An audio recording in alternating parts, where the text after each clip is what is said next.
Out of Time, written by Ruth Boswell, read by Staten Elliot. Girls fancied Joe.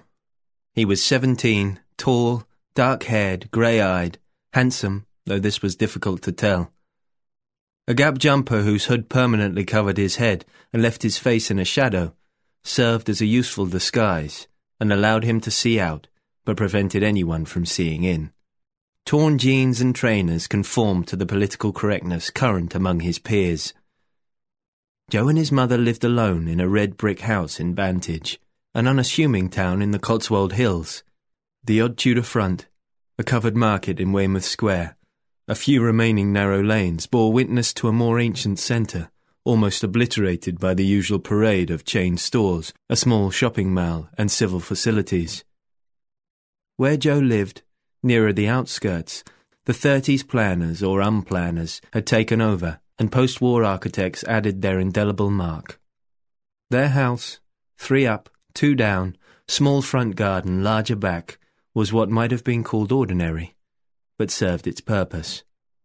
It was home. It was this that Joe was now trying to enter. His key refused to turn the lock and open the front door. He gave it a hard kick. This usually worked. Not this time, though. This time the door remained obstinately shut.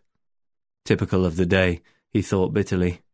It had started with a fight in which he had beat up a boy weaker than himself for reasons he could no longer remember. It had continued with an argument with his best friend Martin, who wanted him to go to Dick's Cafe after school.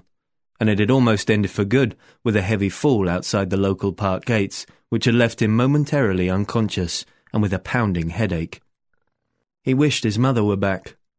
It was Monday, and she worked late at her secretarial job which she disliked, but bore with stoicism. She had no outside financial support since Joe's father disappeared, and she was too proud and independent to pursue him for maintenance. Joe tried to supplement their income, or at least see to his own immediate needs, by working at the local Sainsbury's on Saturday mornings. Mrs. Harding's life was devoted to Joe.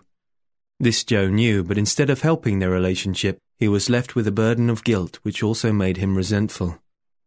Dimly aware of how unreasonable this was, he tried to express the genuine love he felt for his mother, but failed, thus intensifying his guilt. Mrs. Harding, for her part, also guilty because Joe was being brought up without a father and the masculine guidance she thought essential for a teenage boy, could not break the cycle of tension that marked their daily life. It was an unsatisfactory situation, but neither knew how to alter it. Joe once again tried to open the door, once again inserted the key into the lock and twisted and turned it with increasing frustration. It served him right. The lock had been temperamental for some time, and he had promised to install a new one, but hadn't. The air was hot and still, and the street quiet. No one was about. Blank-faced windows revealed no sign of life, no doors opened or closed. He could hear no voices, no sounds of children. He wondered where they had all gone in a street normally active at this time of day. He felt dizzy and faint and sat down on the front steps. When was Mum due? He looked at his watch. In 4 interminable hours. He dragged himself upright, concluding that, befuddled by his fall, he had gone to the wrong house. Easy enough to do in these repetitive streets after a blow to the head. He picked up his bag and walked back into the street. Dots danced before his eyes, and he shook his head to clear them. But his vision, when he read the street name, was unclouded. Fairfax Road. That was where Joe lived. 22, Fairfax Road.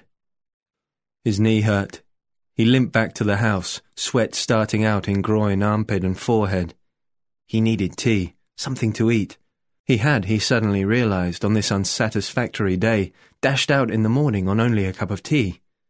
Should he go back to a friend's house? He automatically reached for his mobile phone.